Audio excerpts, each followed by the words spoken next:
Assalamualaikum warahmatullahi wabarakatuh. Berjumpa kembali di channel MBR Fendi. Ya, kali ini kita akan membahas tutorial tentang mencetak amplop surat otomatis menggunakan Microsoft Excel Makro. Ya, bagi teman-teman yang baru berkunjung di channel ini, jangan lupa subscribe, share, like, komen, dan nyalakan loncengnya ya. Baik, untuk pertama yang teman-teman harus lakukan di sini, silahkan membuat lembar kerja baru dari Microsoft Excel ya. Nah, misalnya seperti ini ya. Nah, di sini saya mengasumsikan bahwa kawan-kawan sudah memahami cara kerja di Microsoft Excel, misalnya membuat sebuah tabel seperti ini dan membuat sebuah desainnya. Nah, di sini silahkan buat dua buah sheet. Yang pertama data sheet yang saya beri nama data di sini ya. Kemudian data ini berisi di sini ada 3 kolom, nomor, nama, dan alamat gitu ya. Silakan diisi datanya sembarang atau sesuai dengan kebutuhan kawan-kawan dalam membuat amplop suratnya ya. Nah, kemudian pada sheet yang kedua, silakan teman-teman di sini saya membuat sheet dengan nama amplop. Nah, di sini ada desain amplopnya ya. Kira-kira yang saya buat desain amplopnya seperti ini. Silakan nanti apabila pada keadaan nyatanya, kawan-kawan silahkan mendesain amplopnya sesuai dengan kebutuhan kawan-kawan ya. Nah, di sini silahkan membuat desain amplop untuk dicetak seperti ini ya. Nah, kemudian di sini ada saya tambahkan kalau saya beri nama di sini adalah data untuk membantu ya. Nah, di sini saya sudah membuat print area. Jadi area putih ini adalah area yang akan dicetak nantinya. Nah, kemudian di sini adalah data yang menunjukkan jumlah data yang diambil dari sheet data di sini tadi. Nah, di sini ya ada 5 data, kemudian di sini menunjukkan jumlah datanya ada 5 data. Kemudian ada nomor urut. Nanti fungsinya akan saya tunjukkan ketika udah connect dengan makronya ya, kawan-kawan. Nah, kemudian di sini untuk tujuan surat. Nah, tujuan suratnya nanti kita pakai rumus VLOOKUP ya. VLOOKUP untuk namanya, kemudian untuk alamatnya. Nah, VLOOKUP dengan kunci datanya di nomor urut ini ya, sesuai dengan nomor urut data yang ada di sheet data di sini ya. Nah, nanti kita akan desainnya seperti itu.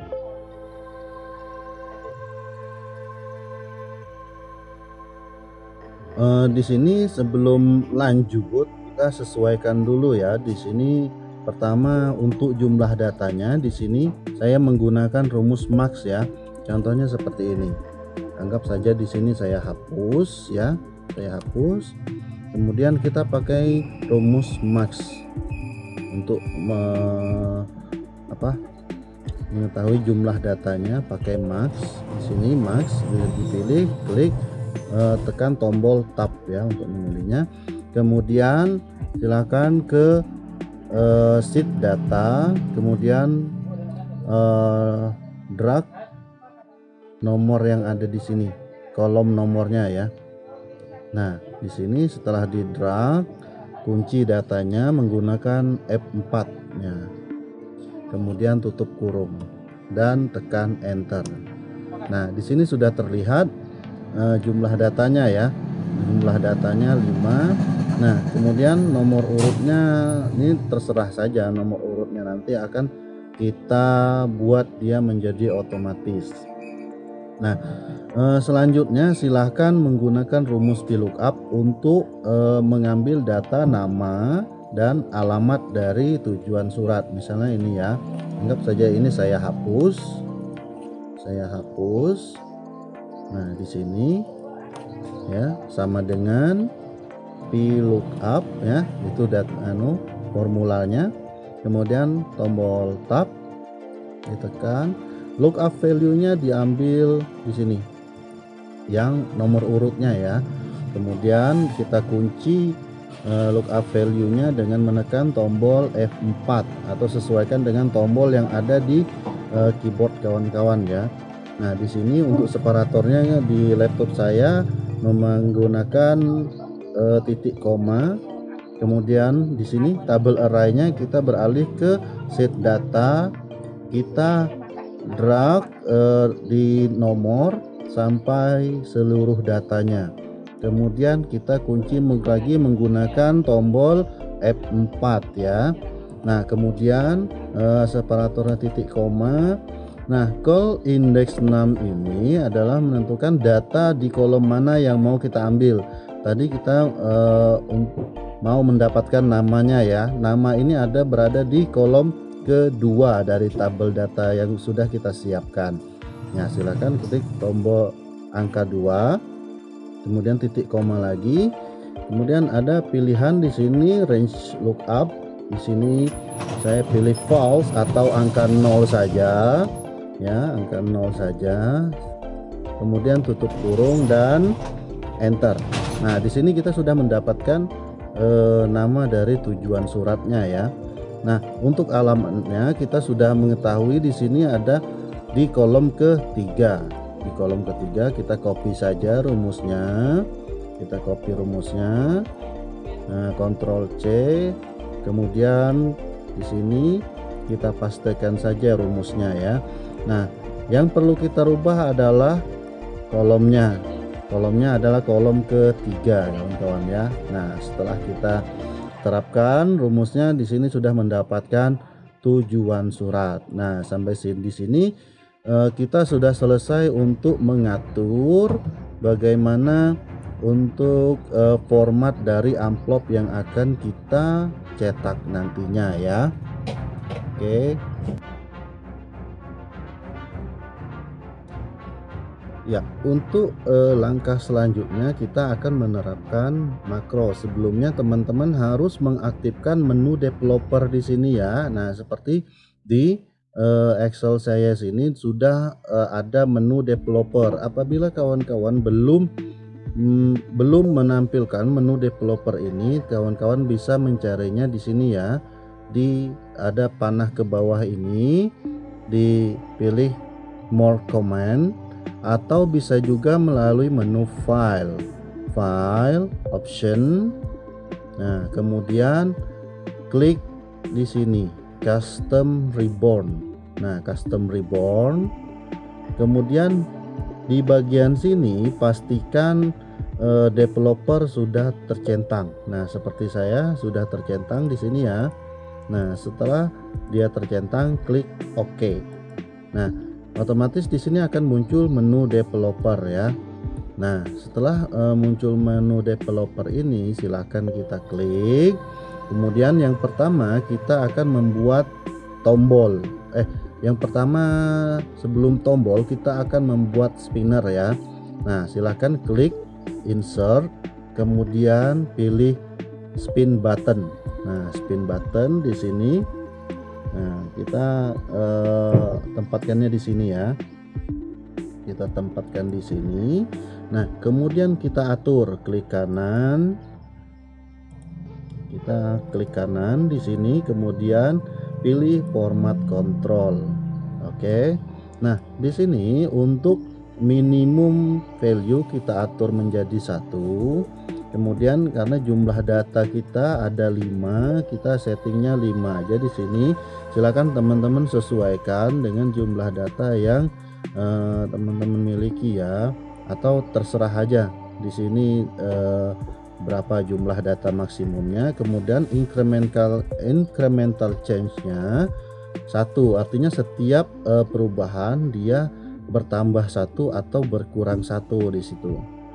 Kemudian untuk cell link, nah cell link ini kita arahkan ke sel nomor urut. Setelah kita aktifkan di sini, kita klik aja, kita klik sel nomor urutnya gitu ya. Kalau sudah, kita tinggal klik OK. Nah, di situ ya. Nah, ini ketika kita sudah mengatur seperti ini, apabila kita mengklik ke atas, lihat ada perubahan datanya. Nah, datanya berubah. Klik ke bawah.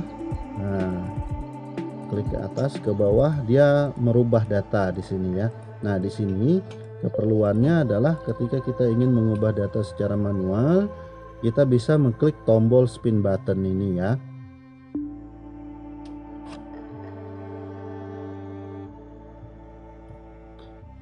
Ya, untuk selanjutnya kita buat sebuah tombol ya, sebuah tombol. Di sini kita klik menu insert lagi, insert, kemudian kita pilih button. Nah, kita taruhnya di sini saja ya. Kita taruh di sini. Kita taruh di sini. Oke. Nah, kemudian ini kita cancel dulu. Nah, kita desain dulu ininya.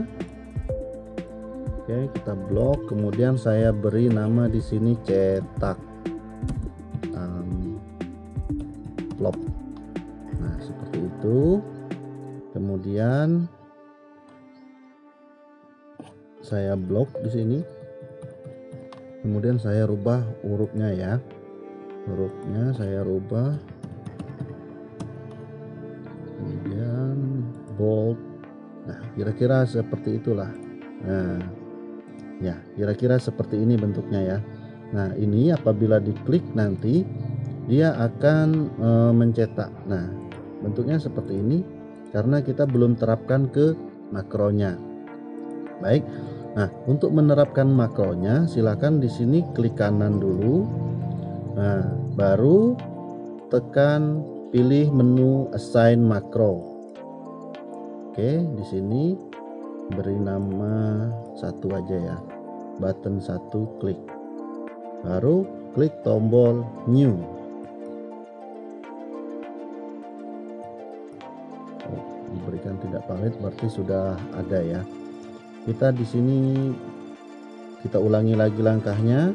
Assign makro, biarin saja seperti ini sesuai dengan arahan dari sistemnya, baru klik tombol new. Nah, muncul modul di sini ya. Nah, kemudian di sini silahkan load file yang sudah saya sediakan. Nanti kawan-kawan bisa juga untuk mendownload filenya ya. Nanti akan saya bagikan link downloadnya. Nah, di sini silahkan di mana aja diklik kanan. Kemudian import file. Nah, di sini saya sudah menyimpan datanya di desktop ini. Nah, silakan teman-teman import file ini, cetak amplopnya ya, kemudian open. Nah, di sini sudah ada formnya, namanya form cetak amplop. Baik, sebelumnya kita sesuaikan dulu. Kita sesuaikan dulu ya, apakah sudah sesuai anunya. Kita klik dulu, klik 2 kali. Nah, bentuk formnya nanti seperti ini, kemudian kita klik 2 kali di tombol proses cetak amplopnya. Oke, kita arahkan ke bagian atas. Di sini nama sheet cetaknya, ini nama sheet cetaknya ya, nama sheet cetaknya amplop seperti ini. Nah, silahkan klik 2 kali saja, klik 2 kali, kemudian copy nama sheetnya. Di sini saya tekan Ctrl C, kemudian saya pastekan di sini, Ctrl P. Nah, kemudian di sini sel jumlah data. Sel jumlah data itu ini ya. Sel jumlah data ada di sel di sini, kita melihat nama selnya AT4. Nah, kita copy saja, Ctrl C. Kita masukin di sini ya, udah sama ya, AT4. Kemudian sel nomor urut di AT5. Nah, AT5 juga sudah sama ya, tidak perlu kita rubah. Kemudian untuk yang lain tidak perlu kita rubah, kita cukup merubah di bagian sini saja. Oke. Nah, untuk selanjutnya teman-teman mau tidak mau harus menggunakan perintah yang ada di makro ini. Bagi kawan-kawan yang sudah memahami Visual Basic, tentunya tidak akan sulit untuk memahami perintah ini. Jadi bahasanya kita akan memanggil form cetak amplop ini ya. Kita akan memanggil form cetak amplop dengan perintahnya seperti ini. Saya tab dulu untuk memanggilnya dengan cara mengetikkan sintaks call, huruf kecil aja ya, call spasi nama form yang akan kita panggil ya, ini ya, frm cetak amplop, frm cetak amplop ya, .show. Nah, .show baru tekan spasi juga boleh. Nah, seperti ini perintahnya sudah selesai, tinggal kita close saja lembar kerja di bagian makro ini atau Visual Basic for application-nya. Kita close, kemudian kita akan coba. Nah, silahkan coba dengan mengklik tombol cetak amplopnya. Klik dan akan muncul cetak amplop seperti ini. Nah, teman-teman di sini silakan bisa memilih cetak amplop mulai data yang mana. Nah, di sini secara standarnya, secara default akan dimulai dari 1, kemudian sampai ke nomor sampai jumlah datanya. Nah, kemudian jumlah data tadi, jumlah data kita kan ada 5. Nah, di sini dia akan secara defaultnya akan terisi 5 sesuai dengan jumlah data yang kita miliki. Nah, kita contohkan saja, tidak usah banyak-banyak, kita dari 1 ke 1, artinya berarti cuma 1 data aja yang kita cetak ya, di nomor urut ke 1. Nah, kemudian proses cetak amplop. Nah, ketika tombol proses cetak amplopnya ditekan atau diklik, maka di sini dia akan mengarahkan kita untuk memilih kita akan mencetak amplop menggunakan printer yang mana. Contohnya kita pilih yang Epson ya. Kemudian klik OK. Nah, dia akan membuka printer dan karena printer saya tidak aktif, maka tampilannya seperti ini. Nah, distatuskan not ready ya. Nah, di sini. Kemudian di sini ada informasi print selesai gitu ya. Nah, jadi di sini ya bisa dipahami ya kawan-kawan, untuk membuat mencetak amplop otomatis menggunakan makronya. Jadi seperti ini, cukup mudah ya. Nah, mudah-mudahan kawan-kawan bisa memahami ya. Kalau saya pikir ini tidak begitu sulit bagi kawan-kawan yang yang berkecimpung di dunia mengolah data ya. Baik, mungkin cukup sampai di sini tutorial dari saya. Mudah-mudahan bermanfaat bagi kawan-kawan semua. Sampai jumpa di tutorial berikutnya, dan saya ingatkan kembali, jangan lupa subscribe, like, share, komen, dan nyalakan loncengnya ya. Assalamualaikum.